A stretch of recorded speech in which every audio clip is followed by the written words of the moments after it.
নমস্কার শ্রোতা বন্ধুরা, আরেকটি নতুন ভিডিওতে আপনাদের স্বাগত। বন্ধুরা, আমাদের মধ্যে অনেকেই 11 বার বা 21 বার ঈশ্বরের নাম জপ করেন।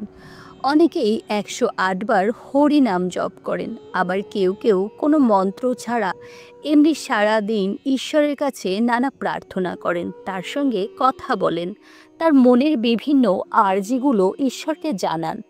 এখন আমাদের অনেকের মনে প্রশ্ন জাগে, ঈশ্বর এই প্রার্থনায় কি আদৌ সাড়া দেন? আমাদের এই প্রার্থনা নাম জপ ঈশ্বর কি শুনতে পান? ঈশ্বর অবধি তা কি আদৌ পৌঁছায়? এবং ঠিক কিভাবে প্রার্থনা করলে ঈশ্বর আমাদের ডাকে সাড়া দেবেন, আমাদের দর্শন দেবেন বা আমাদের ইচ্ছাগুলোকে পূরণ করবেন? আজকের এই ভিডিওতে একটি কাহিনীর মাধ্যমে তা জেনে নেব। একসময় একজন সাধু মহাত্মা ছিলেন, ঈশ্বরের প্রতি যার ছিল অগাধ ভক্তি, এবং তার পুরো জীবন তিনি ঈশ্বরের নামে উৎসর্গ করেছিলেন। নানা স্থানে তিনি ভাগবত গীতা পাঠ করতেন, কিন্তু কোনো অর্থ নিতেন না। এরকমই এক সময় এক গ্রামে বেশ কয়েকদিন ধরে তিনি ভাগবত গীতা পাঠ করেন। পাঠ শেষ হয়ে যাবার পর তিনি যখন অন্য গ্রামে যাওয়ার জন্য উপক্রম করলেন, তখন তিনি গ্রামের সমস্ত অধিবাসীদের সেখানে ডাকলেন এবং তাদের বললেন, আজ আমি এখান থেকে অন্য গ্রামে যাচ্ছি। এই গ্রামে কয়দিন আমি আপনাদের ভাগবত গীতা পাঠ শুনিয়েছি, অতএব এখন আপনারা আমাকে কিছু দক্ষিণা দিন। সকলে তখন অবাক হয়ে গেল। তারপর তারা ভাবতে লাগলো, সত্যি তো, এই সাধু মহাত্মাকে কিছু দক্ষিণা দেয়া উচিত। তখন তারা বললেন, গুরুদেব বলুন, আপনি কি দক্ষিণা চান? সাধু মহাত্মা বললেন, আমি কোনো অর্থ চাই না, আমি চাই আপনারা প্রত্যেকে কোনো না কোনো সংকল্প নিন, নিজেদেরকে কথা দিন সেই সংকল্প আপনারা পূরণ করবেন। সবাই তখন বলল, কি সংকল্প করতে হবে বলুন? মহাত্মা বললেন, আপনারা প্রত্যেকে সংকল্প নিন, কেউ গরিবদের খাদ্য দেবেন, কেউ অসহায়দের সাহায্য করবেন, যিনি পূজা করেন না তিনি রোজ ভগবানের পূজা করবেন। অর্থাৎ আপনাদের মধ্যে যে যেই কাজটি করেন না তিনি তার মধ্যে কোনো একটি ভালো কাজ করবেন।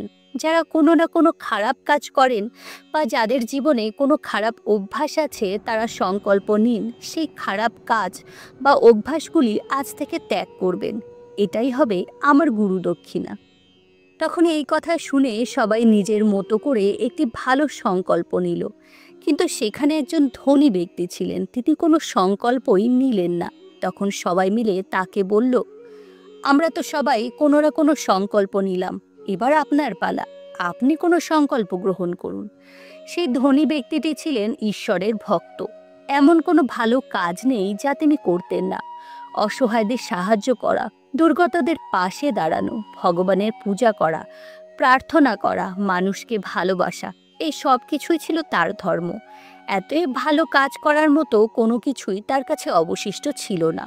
কিন্তু তাকে তো কোনো না কোনো সংকল্প নিতেই হবে। তাই তিনি অনেক ভেবেচিন্তে বললেন, ঠিক আছে, আজ থেকে আমি সংকল্প নিলাম, আমার বাড়ির পাশে এক কুম্ভকার আছে, প্রতিদিন সকালে উঠে তার মুখ দর্শন করে তবেই আমি জল পান করব।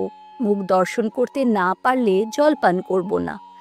এই কথা শুনে সেই সাধু মহাত্মা বললেন, ঈশ্বর সকলের মধ্যেই বাস করেন। তোমরা আজ থেকে সকলেই একটি করে সংকল্প নিলে, আর মন দিয়ে এই সংকল্পটি তোমরা পালন করবে। এর ফল তোমরা এক না একদিন ঠিক পাবে। এই বলে তিনি সকলকে আশীর্বাদ করে চলে গেলেন। গ্রামবাসীরা সকলে যে যার সংকল্প নিয়েছিল সবাই তা পূরণ করতে লাগলো। কেউ অসহায়দের সাহায্য করলো, কেউ পশু পাখিদের খাবার দিল, কেউ নিজের বদ অভ্যাসগুলি ছেড়ে দিল। এতে সকলের জীবনে অনেক পরিবর্তন আসতে শুরু করলো। এদিকে ওই ধনী ব্যক্তির জীবনে কোনো রকম সমস্যাই ছিল না। তিনি সবসময় সকলকে সাহায্য করতেন, সকলকে ভালোবাসতেন, এমনকি তার পরিবারে সুখ স্বাচ্ছন্দ্যের অভাব ছিল না। তার করার মতো কোনো ভালো কাজ অবশিষ্ট ছিল না, আর ছাড়ার মতো কোনো খারাপ অভ্যাস ছিল না। তাই তিনি রোজ সকালে ওই কুম্ভকারের মুখ দর্শন করে তবেই জল পান করতেন। এমন করে দেখতে দেখতে 12টা বছর কেটে গেল, কিন্তু এমন কোনো দিন গেল না যখন ওই ধনী ব্যক্তি ওই কুম্ভকারের মুখ দর্শন না করে জল পান করেছেন।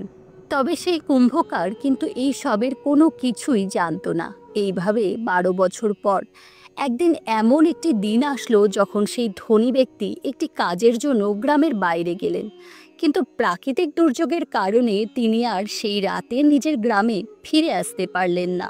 পরের দিন সকালে তিনি সেখান থেকে রওনা দিলেন।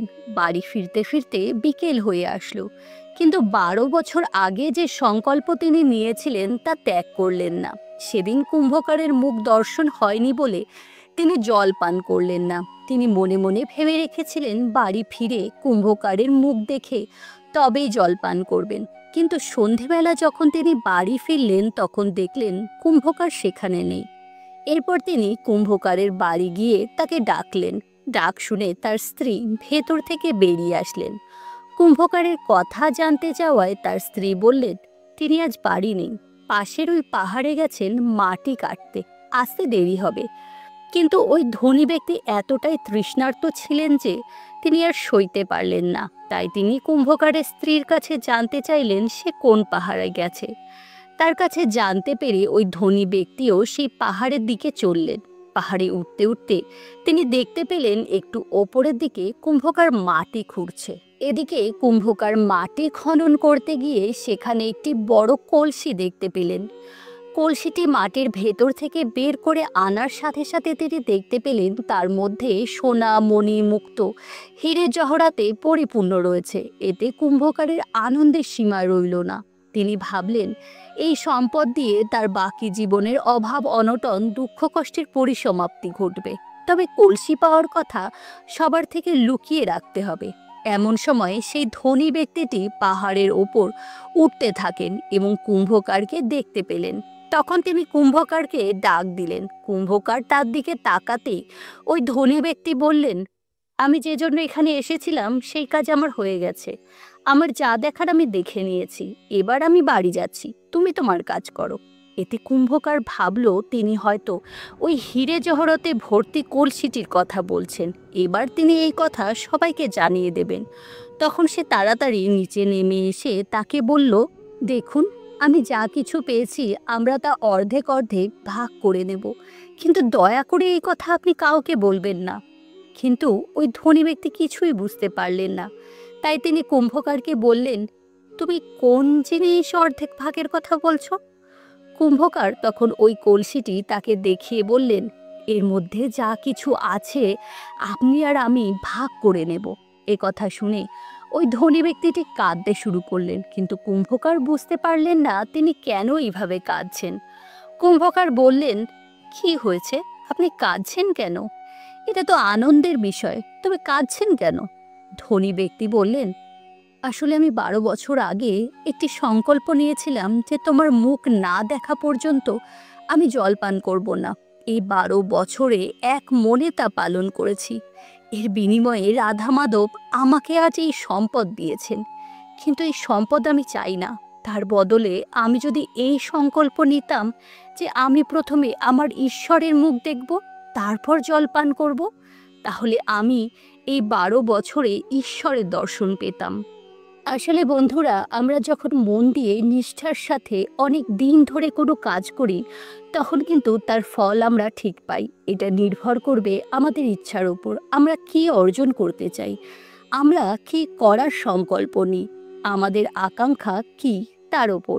এমন অনেক সময় হয় মানুষ নিঃস্বার্থে কোনো ভালো কাজ করে, অর্থাৎ অনেক মানুষ আছেন পুণ্য অর্জনের জন্য যারা দান ধ্যান করেন। অনেকে কোনো কিছু পাওয়ার আশায় ঈশ্বরের নাম জপ করেন, কিন্তু দীর্ঘদিন ধরে একই কাজ করতে থাকলে এমন একটা সময় আসে যখন মানুষ স্বার্থপরতার বশেও নিঃস্বার্থ হয়ে যায়। যখন মানুষ নিঃস্বার্থভাবে অভ্যাসবশত সেই কাজ করে তখন সে তার ফল পায়।